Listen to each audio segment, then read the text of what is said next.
نحمده ونصلي على رسوله الكريم أما بعد فأعوذ بالله من الشيطان الرجيم بسم الله الرحمن الرحيم إن الله لا يخفى عليه شيء في الأرض ولا في السماء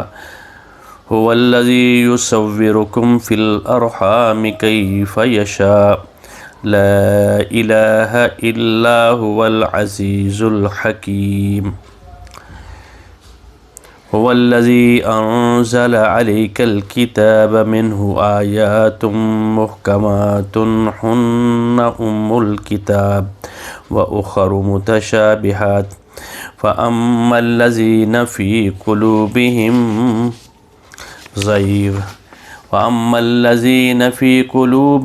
زيغ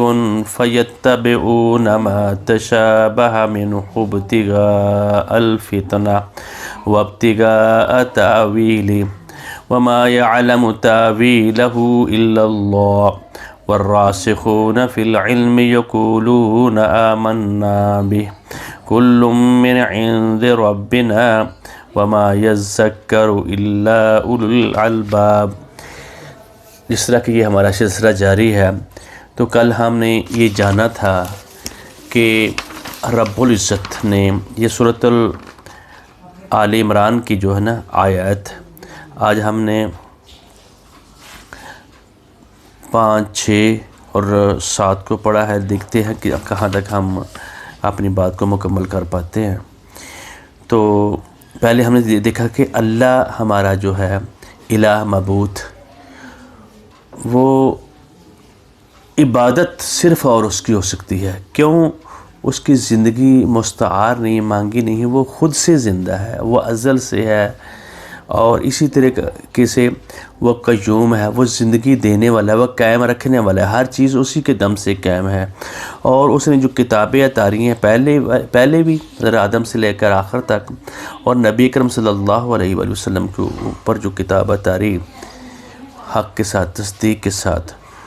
اور وہ اس سے پہلے تورات اور انجیل کو بھی اتارا، لیکن ان کی تصدیق کرنے والی ہے وہی کتاب، وہی میسج جو ہے شروع سے وہی آیا جا رہا ہے، اور وہ اس سے پہلے لوگوں کے لیے ہدایت تھی، تورات اور انجیل، باقی کتابیں۔ تو اب فرقان آ گیا، ان میں جن لوگوں نے گڑبڑ کی اور اس کو مٹا دیا، جو حرفون کلمات، انہوں نے کلمات کو ان کی جگہ سے بدل ڈالا، تو اس کی تصدیق اور تفریق کر رہی ہے یہ بات ایسے نہیں ایسے ہے۔ اور جن لوگوں نے ان آیات کے آ جانے کے بعد، اس کتاب حکیم کے آ جانے کے بعد، اس کو سمجھ لینے کے بعد انکار کیا، تو ان کے لیے عذاب سخت ہوگا۔ اللہ تعالیٰ انتقام لینے والا، جب اللہ تعالیٰ کی بات نہیں مانتا، اللہ تعالیٰ اس کو چھوڑیں گے نہیں، یہ صحیح بات ہے۔ اور اللہ تعالیٰ یہ بات بتا رہے ہیں، اگر تم دل میں چھپاؤ، اپنے دل میں جو جس طرح کی بھی تم عقیدے رکھو، اس کے متعلق اللہ تعالیٰ ہمیں بتا رہے ہیں، ان اللہ لا یخفی علیہ شیء،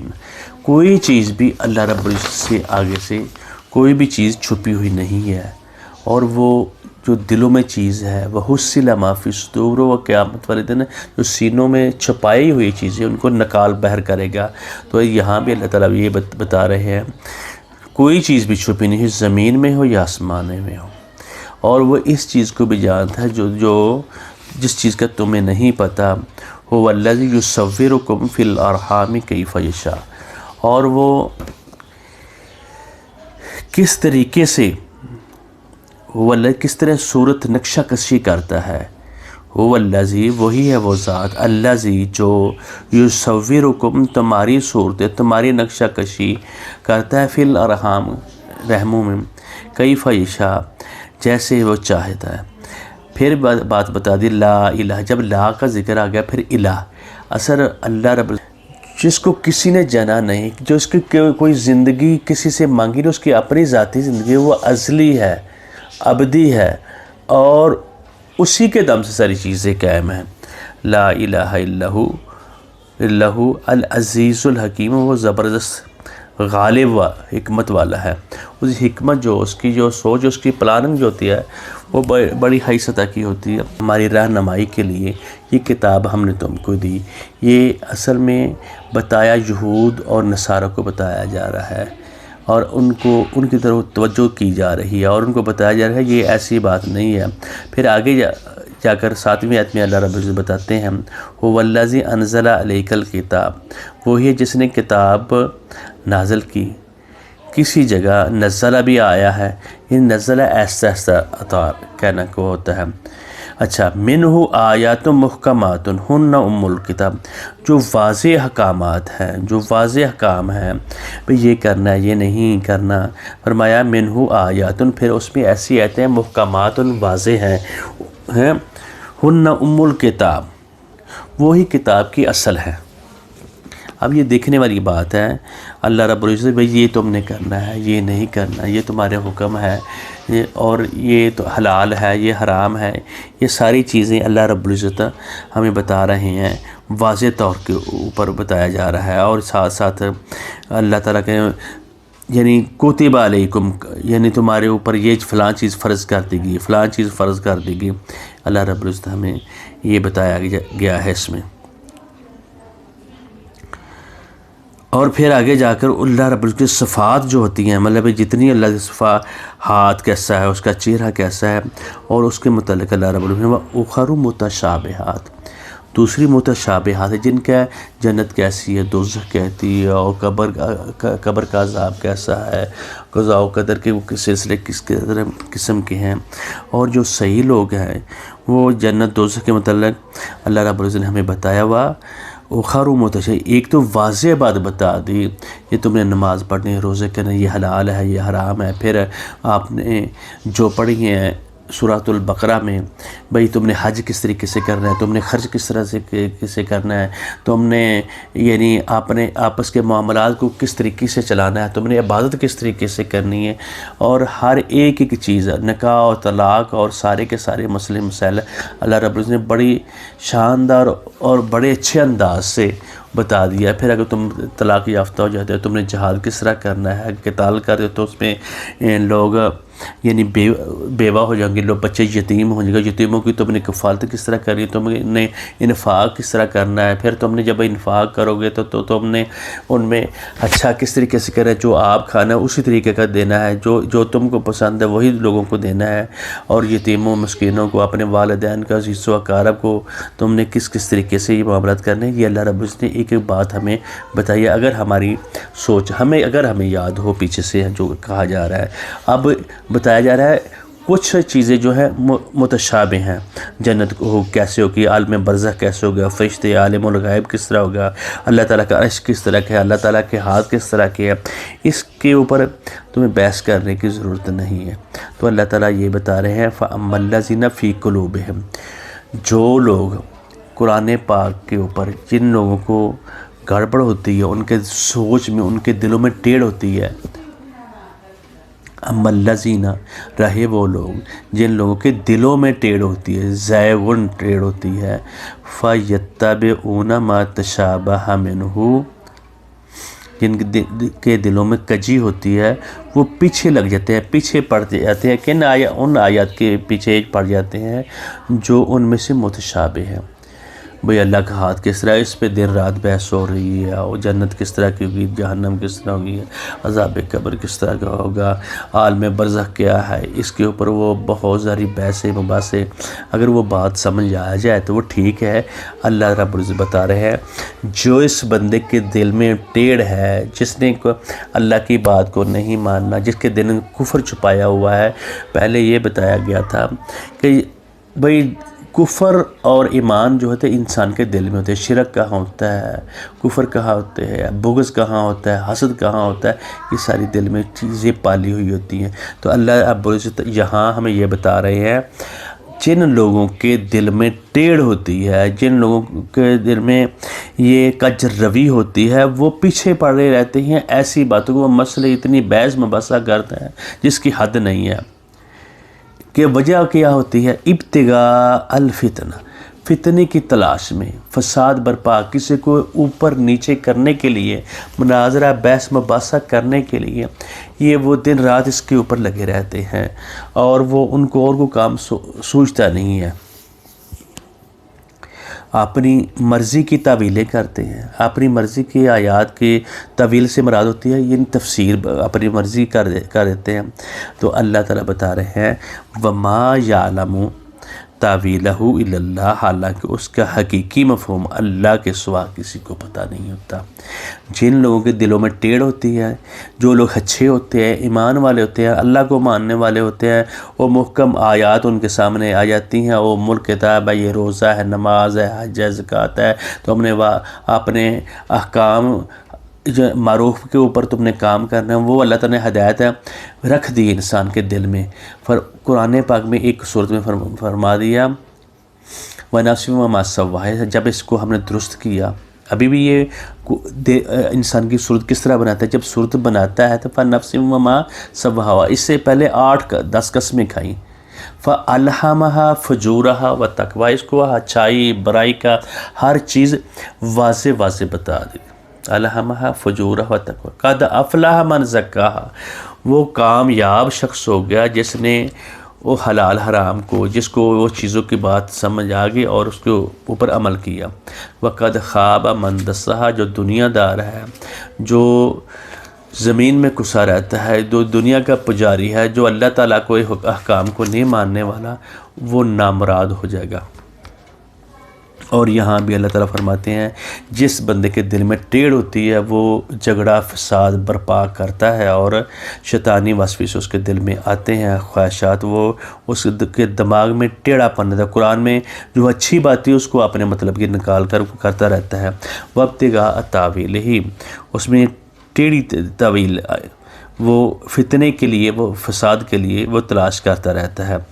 اس کی حقیقت و ماہیت معلوم کرنے کے لیے۔ وَمَا يَعْلَمُ تَأْوِيلَهُ، اس کی تعویل، اس کی تفسیر، اس کا مفہوم جو اللہ رب العزت جانتے اور کچھ نہیں۔ اچھا، پھر آگے ساتھ اللہ رب العزت نے ہمیں یہ ساتھ بات بتا دی وَالرَّاسِخُونَ فِي الْعِلْمِ يَقُولُونَ آمَنَّا، جو لوگ علم میں مضبوط ہوتے ہیں، اللہ پر ان کو پختہ یقین ہے، جو بات اللہ نے ہمیں اس کتاب میں ہمیں کہہ دی وہ درست ہے۔ اگر ہمیں سمجھ آ گئی تو الحمدللہ، اگر سمجھ نہیں بھی آئی تو ہم اللہ تعالیٰ سے دعا کریں گے یا اللہ ہمیں اس کی سمجھ دے، ہمیں اس کا فہم ہمیں اس کا ادراک عطا کر۔ لیکن والراسخون فی العلم، جو پکے ہوتے ہیں، مضبوط ہوتے ہیں علم کے لحاظ سے، وہ کیا کہتے ہیں؟ یقولون، وہ کہتے ہیں آمنا بہ، ہم اس کے اوپر ایمان لائے، کل کے ہم ایمان لائے اس کتاب پر، اس کتاب کی پوری کتاب پر ہم ایمان لے آئے ہیں۔ یقولون آمنا بہ کل من عند ربنا، ہر چیز بھی اللہ رب العزت کی طرف سے ہی ہے، وہ اس میں کجرا بھی نہیں نکالتے۔ وما یذکر الا اولو الالباب، نصیحت ہوش مند لوگ جو ہوتے ہیں، جو ہوش عقل والے ہیں، جن کی لب صاف ہوتی ہے، جن کی عقل میں کسی قسم کا سوچ میں کوئی کیڑا نہیں ہوتا، صرف خالص اللہ کی رضا جوئی کے لیے کام کرتے ہیں، وہ ان کو اس میں سے نصیحت بھی ملتی ہے اور وہ اس کے اوپر عمل بھی کرتے ہیں، اور باقی جس چیز کی ان کو باقی معاملات میں جو ایمان والے ہوتے ہیں وہ محکم آیات کے اوپر عمل بھی کرتے ہیں، جو حلال حرام ان کو واضح سیدھی بات اس میں رولے میں نہیں پڑتے۔ جن لوگوں کے دلوں میں ٹیڑھ ہوتی ہے، جن لوگوں کے ذہنوں میں خرابی ہوتی ہے، وہ اس صحیح بات جو محکم معروف باتیں ہوتی ہیں اس میں بھی مختلف قسم کی تعویلیں کرتے رہتے ہیں، اور وہ ان کے دلوں میں ٹیڑھ ہوتی ہے۔ یہ قرآن پاک کہہ رہا ہے، ہم نہیں کہہ رہے۔ ان آیات کو غور سے جب پڑھیں گے، تدبر کریں گے، غور و فکر کریں گے تو ہر بات کی واضح کھل کر سمجھ آ جائے گی۔ فَأَمَّا الَّذِينَ فِي قُلُوبِهِمْ زَيْغٌ، جن کے دلوں میں ٹیڑھ ہے اور وہ پیچھے پڑے رہتے ہیں، جو متشابہ ہے، ان کا مقصد کیا ہوتا ہے؟ ابتغاء الفتنہ، فساد برپا کرنے کے لیے۔ اور جو پکے ہوتے ہیں اپنے علم میں، اور وہ کہتے ہیں کلم یقولون آمنا، ہم ایمان لے آئے ہیں، کل من عند ربنا، ہر چیز ہی اللہ رب العزت کے ہاں سے ہے، اور وہ سے نصیحت صرف ہوش مند جن کے دماغ صاف ستھرا صاف دل ہوتا ہے وہ سے نصیحت پکڑتے ہیں۔ اللہ تعالیٰ ہمیں قرآن پاک کو اس کو سمجھ کر اس کو پڑھنے کی توفیق دے۔ ہم ان آیات کو ابھی ان 2 آیات جو آخری ہیں یعنی 6 اور 7 اس کو پڑھتے بھی ہیں اور ان کا لفظی ترجمہ بھی کرتے ہیں، پھر اس کو ختم کرتے ہیں۔ ان اللہ لا یخفی علیہ شیء، هو الذی سے شروع کرتے ہیں، هو الذی وہی ہے وہ ذات، یصورکم صورتیں بناتا ہے تمہاری فی الارحام رحموں میں، کیف یشاء، کیف معنی جیسی، یشاء وہ چاہتا ہے، لا الہ نہیں کوئی معبود، الا مگر، هو العزیز الحکیم وہ غالب اور حکمت والا ہے۔ هو الذی وہی ہے وہ ذات، انزل علیک الکتاب جس نے یہ کتاب اتاری، علیہ کا اوپر تیرے اتاری کتاب، الکتاب منہ آیات محکمات اس کی بعض آیات محکم ہے پکی ہیں، ہن ان محکمات کی پھر تفسیر ہے، ہن وہ ام الکتاب وہ کتاب کی جڑ ہے، وہ اصل کتاب ہے، وَأُخَرُ متشابہ اور بعض متشابہ ہیں، فَأَمَّا الَّذِينَ فِي قُلُوبِهِمْ زَيْغٌ پس رہے وہ لوگ، فی قلوبہم جن لوگوں کے دلوں میں کجی ہے ٹیڑھ ہے، وہ کیا کرتے ہیں، فَيَتَّبِعُونَ مَا تَشَابَهَ اور وہ پیچھے پڑ جاتے ہیں، پیروی کرتے ہیں اور کہتے ہیں انہیں کوئی ماننا ہے، ما تشابہ جو چیزیں متشابہ ہیں شبہ ڈالنے والی ہیں، ابتغاء الفتنۃ اس میں سے واسطے چانے گمراہی کے، گمراہی اور فتنہ فساد برپا، ابتغاء تاویلہ اور واسطے چاہنے اس کی حقیقت کی، وما یعلم تاویلہ اور نہیں جانتا تاویلہ اس حقیقت اس کی، الا اللہ سوائے اللہ تعالیٰ کے، والراسخون اور جو مضبوط ہیں لوگ جو پکے ہیں، فی العلم علم کے میں، یقولون وہ کہتے ہیں، آمنا بہ ایمان لائے ہم ساتھ اس کے، کل من عند ربنا ہر ایک عند ربنا ہمارے رب کے نزدیک سے ہے، ہمارے رب کے ہاں سے آئی ہوئی ہے جو چیزیں بھی آئی ہیں، وما یذکر اور نہیں نصیحت پکڑتے، الا سوائے ان لوگوں کے مگر اولو الالباب صاحب عقل۔ اللہ تعالی ہمیں قرآن پاک کو پڑھ کر سمجھ کر عمل کرنے کی توفیق دے۔ بارک اللہ لی و لکم ولسائر، کا نام الہ ہے، معبود ہے، کوئی معبود